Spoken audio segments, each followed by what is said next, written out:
আজি মই HS second ইয়াৰৰ এডুকেশনৰ first চেপ্টাৰৰ question আনসাৰবোৰ দিম। বাৰু আজি ভিডিও স্টাৰ্ট কৰো আহক। তো এক নম্বৰ কোৱেশ্চনটো দিয়া ধৰণে লিখিব। এই 3 নম্বৰ সাইডত আপুনি দেখিছে অলপ ষ্টাৰ মাৰ্ক কৰি ৰেডৰ ভিতৰত মই লিখি দিছো যে মুডালিয়াৰ আয়োগৰ মতে মাধ্যমিক শিক্ষা দুটা কুটি হল জীৱনৰ লগত সংগতিপূৰ্ণ শিক্ষাৰ পুথিকেন্দ্ৰিক শিক্ষা। এইখিনি বস্তু বহুত ইম্পৰ্টেন্ট হয়, সেইকাৰণে মই মাজতে লিখি দিছো, কোৱেশ্চন আকাৰে আহিব পাৰে আপোনালোকৰ। मैं 4 নম্বৰৰ কোৱেশ্চনটো কাটি দিছো, আনসাৰটো আগত লিখিছিলো যেটো পিছপিনে মই কাটি দিছো এইটো কাৰণ ইমান ইম্পৰ্টেন্ট নহয় এইটো। 5 নম্বৰটো ইম্পৰ্টেন্ট হয়, এইখিনি লিখা আছে, এইখিনি মানে আহিয়ে থাকে।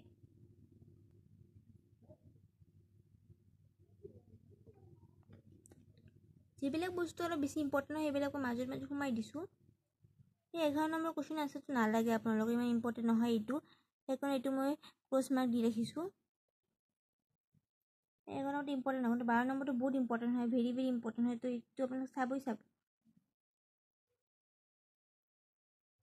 কিন্তু 14 নম্বৰ মই দুটা কোৱেশ্চনৰ আনসাৰটো সেমে হ'ব, আপোনালোক কোৱেশ্চনটো পঢ়িছে গম পাইছে, তো কোৱেশ্চনৰ উত্তৰ একদম সেম হ'ব।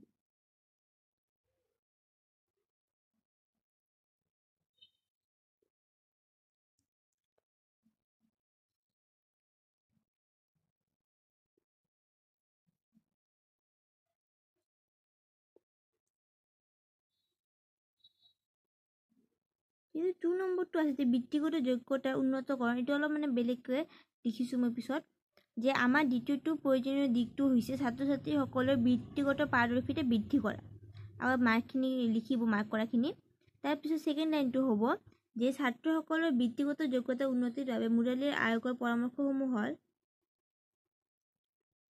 এইখিনি লিখাৰ পিছত হ'ব ছাত্ৰ ছাত্ৰীসকলৰ বৃত্তিগত পাৰদৰ্শিতা বৃদ্ধি কৰাৰ বাবে তেওঁলোকৰ কায়িক শ্ৰমৰ প্ৰতি শ্ৰদ্ধাভাৱ জগাই তোলা, স্ব-ক্ৰিয়াৰ প্ৰতি সচেতন কৰি তোলা, কৰ্মতৎপৰতা বৃদ্ধি কৰা, শিল্প উদ্যোগৰ।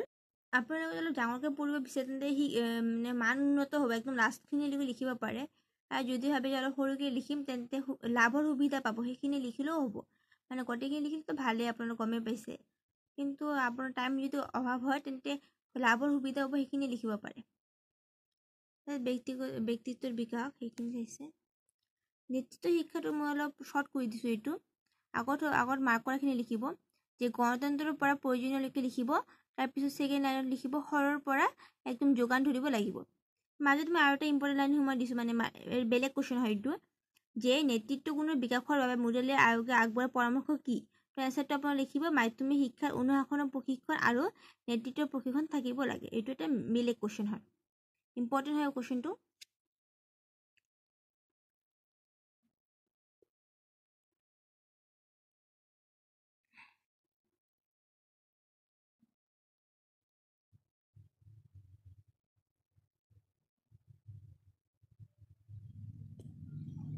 এইটো 17 নম্বৰ কোৱেশ্চনটো নালাগে, যে ব্যাকৰণৰ কি কি গুণৰ প্ৰয়োজন হয়।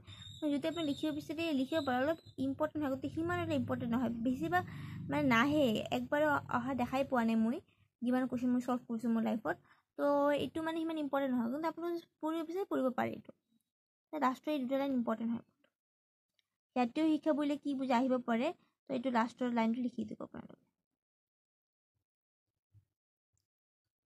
19 নম্বৰটো বহুত ইম্পৰ্টেন্ট হয়। 20 নম্বৰটো সিমান ইম্পৰ্টেন্ট নহয়, গতিকে মাজতে মই ষ্টাৰ মাৰ্ক কৰি লিখিছোঁ, সেইখিনি ইম্পৰ্টেন্ট হয়। যে কোঠাৰী আয়োগৰ পৰামৰ্শ অনুযায়ী মাধ্যমিক শিক্ষাৰ গাঁথনি, এইটো বহুত ইম্পৰ্টেন্ট হয় ষ্টাৰ মাৰ্ক কৰাটো। সেইবিলাক ইমান ইম্পৰ্টেন্ট নহয়, এই লাষ্টৰখিনি অলপ ইম্পৰ্টেন্ট হয়।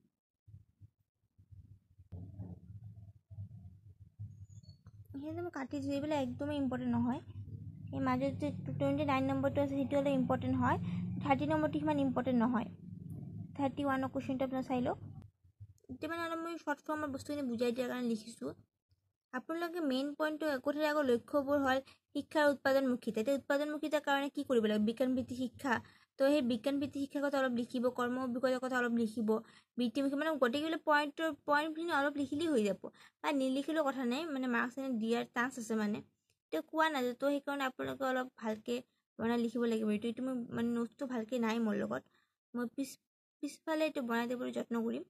এতিয়া এইখিনি লিখিলেও হ'ব পইণ্ট আকাৰে, মাজে মাজে মই সোমাই যাওঁ, আপোনালোকে বুজি পাই তেন্তে এইটো লিখিব পাৰে, বুজি নাপায় মই নেক্সট বেলেগ ভিডিঅ' বনাই এইটো দি দিম।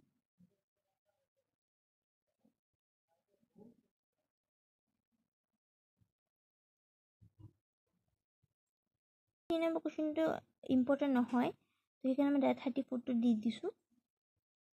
এইটো বহুত ইম্পৰ্টেণ্ট হয় আপোনালোকৰ কাৰণে। যদি 1 মাৰ্কৰ হয় তেন্তে অকল ফাৰ্ষ্ট লাইনটো লিখিব, আৰু যদি 2 মাৰ্কৰ হয় তেন্তে ছেকেণ্ড লাইনটো লিখি দিব ফাৰ্ষ্ট লাইনৰ লগত, আৰু যদি 3 বা 4 মাৰ্কছ হয় কমপ্লিটখিনি লিখিব লাগিব আপোনালোকৰ। এই 37টো বহুত ইম্পৰ্টেণ্ট হয়, বাকী এইবিলাক নালাগে আৰু।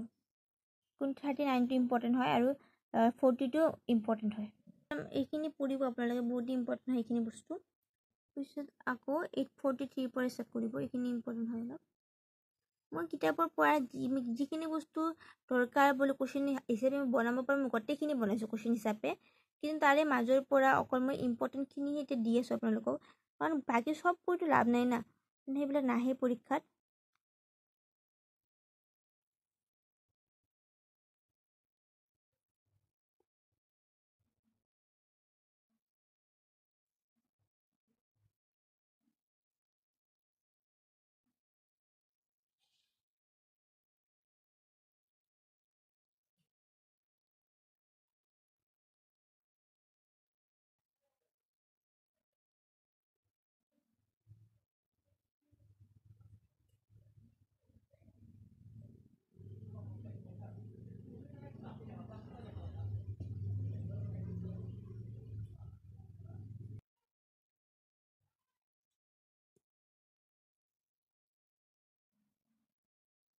মই ইম্পৰ্টেণ্টখিনি দেখুৱাই নাই কেমেৰাটি, তো আপোনালোকে মই যিখিনি কৈছোঁ সেইখিনি লিখিব। এইখিনি পঢ়িলে আপোনালোকে মানে গোটেই অনুশীলনীখিনি ছল্ভ কৰিব পাৰিব। এই ভিডিঅ'টোৰ ভিতৰতে মানে এই চেপ্টাৰত যিমানখিনি ইম্পৰ্টেণ্ট গোটেই কুৱেশ্যন সামৰি লোৱা হৈছে, তাৰপৰা টেনশ্যন ল'ব দৰকাৰ নাই। বিগত বৰ্ষৰ সময়ত যিবোৰ কুৱেশ্যন আছে সেইবিলাকৰ চলিউশ্যন দি আছে মাজে মাজে, আৰু যদি আপোনালোকে বেলেগ কিবা প্ৰব্লেম হয় তেন্তে মোক কমেণ্টত জনাব।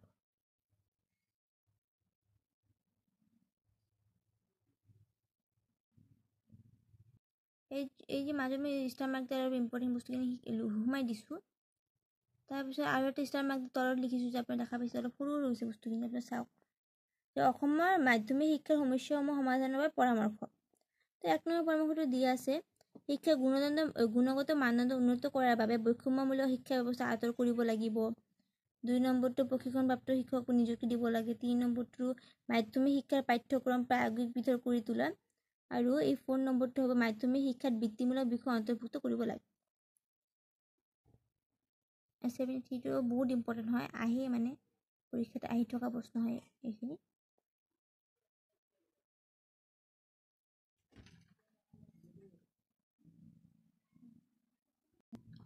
এইটো বহুত বেছি ইম্পৰ্টেণ্ট হয়, 4টা পইণ্ট দিয়া আছে ইয়াতে, 1 2 3, এইফালে 4